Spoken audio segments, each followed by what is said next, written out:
Hey guys, Tamara again. Okay, here we are still in week 11. We're going to go to our assignment and we're working now on segment 2. So part 2, segment 2 of our video discussion guide. Let's see what that looks like in our workbook.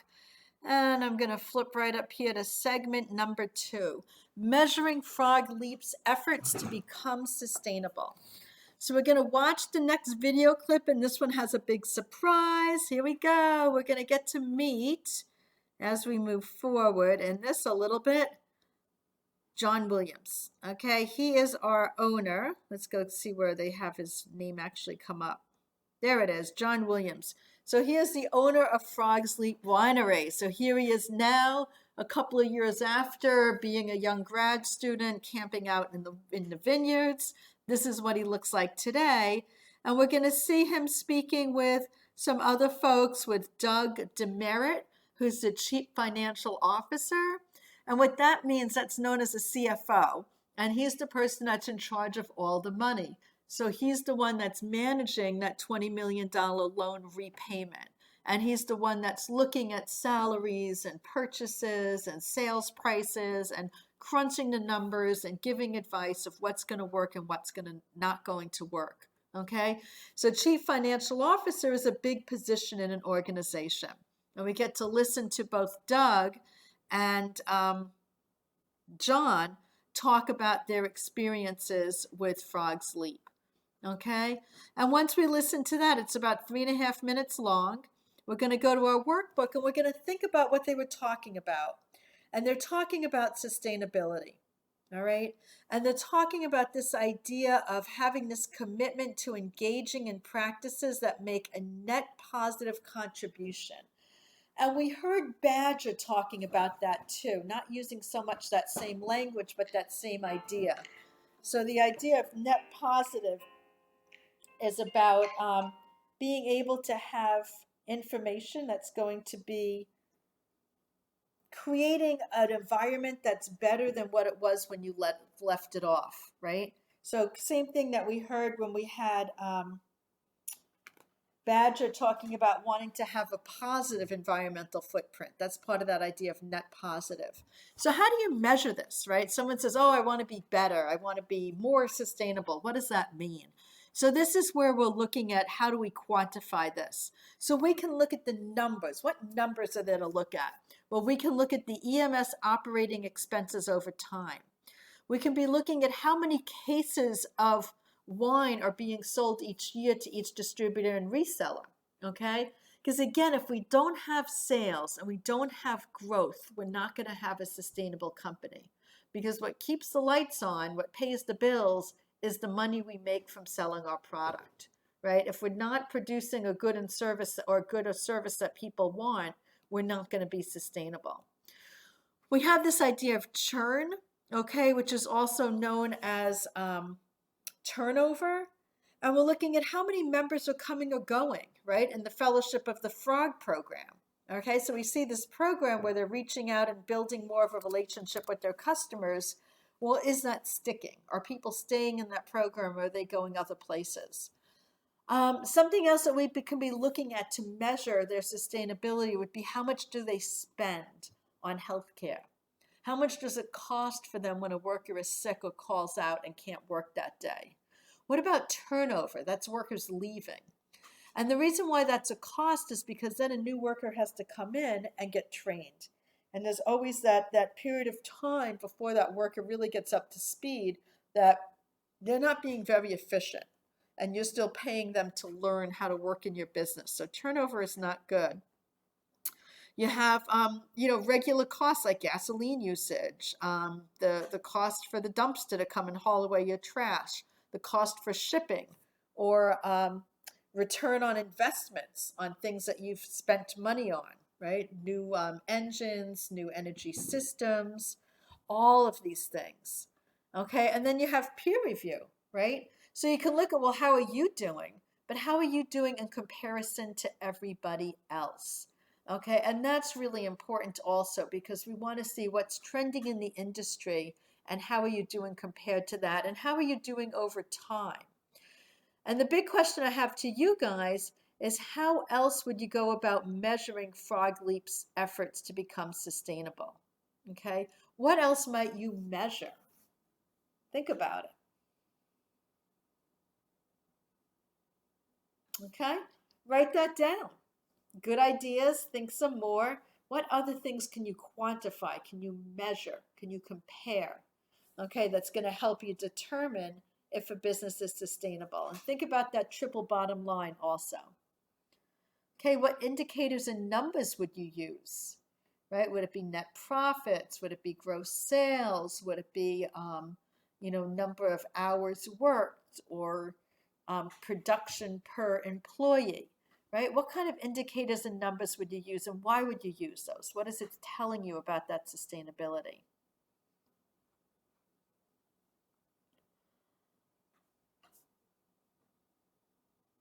Okay, in another part of the video, we met Sharon Oren, who is the tasting room associate, and she also talks about sustainability and the organic production. Okay, and this is interesting because most of Frog Leap's consumers, as much as we say they're LOHAS consumers, there's still a large number of them who are not as aware of or passionate about that commitment to organic. And we saw how in labeling there's a lot of confusion in the wine industry between organic wine, organic grapes, organic soil methods, right? There's all these different ways that that word organic is being used. And consumers seem to kind of take it with a grain of salt. So the question is, how is this observation about Frog Leap's customers not consistent with the consumer data presented in Exhibit 2? And if we go look at our case study and take a look at that Exhibit 2, what that data is showing us, it's right here. That's our LOHAS, the sustainability program, right? Talking about that and how many wineries are in this program and why they're getting involved in it, right? This long-term mission and these activities that they're doing and how they're being environmentally sound and socially equitable and economically feasible. And we've had this growth in participation. Just in 5 years, we went from 813 wineries to 1,200. Okay, John's being one of the original ones. We have more and more vineyards, acreage being associated with this. Okay, so we're seeing this growth, right, of organizations that are engaged in this kind of mindset. Okay, and we're seeing a comparison between the wineries. So let's see what we have here. Number of organizations, cases produced. Okay. And that's interesting because the cases produced hasn't really increased quite so much, but it does make up a significant amount of the total amount of cases produced from the entire state of California. Number of organizations that are sending in assessment results, about half of them are actually doing that. And total winery cases from 173 organizations assessed and submitted. Okay, so we're looking at this. What's interesting here is there are some difficult times economically. There is an economic downturn. Okay, and we're still seeing a degree of growth besides that economic downturn. Okay, and so if we go back to our workbook, what our workbook was asking us about was how is it not consistent with the consumer data?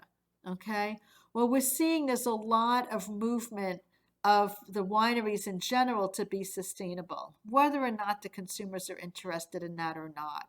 Okay, and that's where we're starting to see that. We have 25% of all wineries who are in all three categories of being certified green, land, certified green wine, and sustainable practices.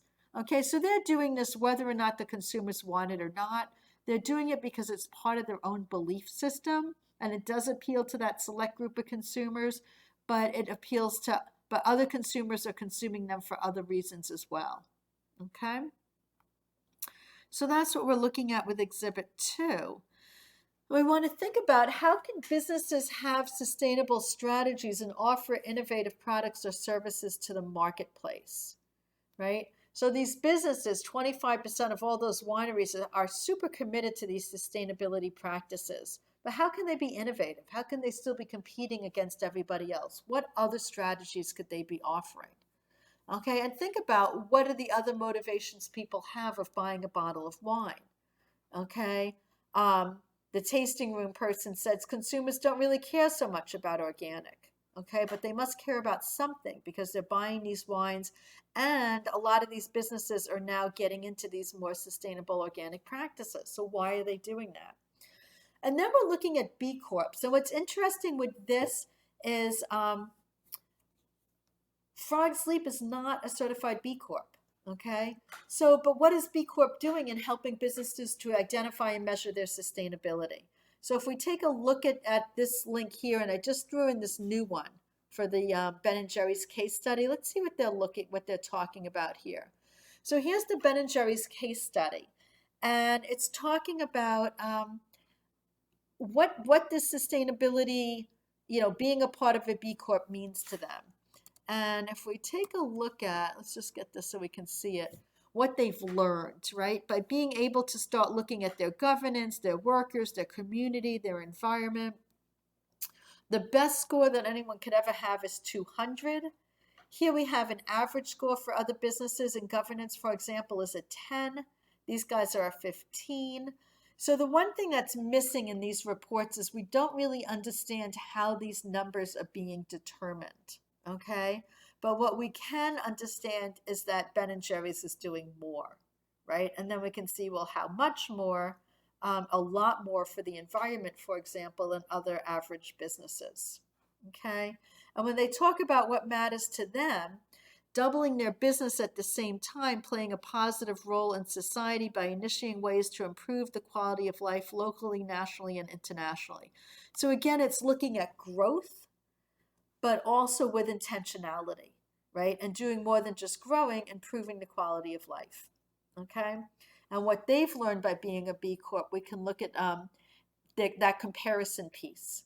It lets them see where are their best practices that they can do, where are the things that they can learn from other people, how can they do things better? And by working together in this community of B Impact, for example, they're able to get ideas from other people, so together they're doing more. Okay, so what did they do as a result?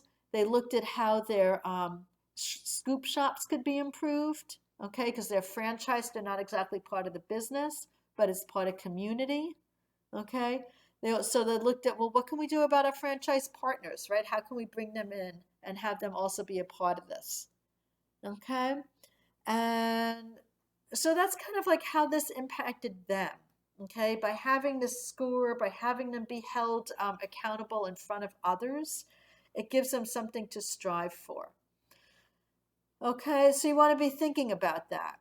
What does B Corps do to help businesses meet those sustainability goals and do more? All right, so we're going to take a pause there. You guys did it, segment 2. Thank you very much.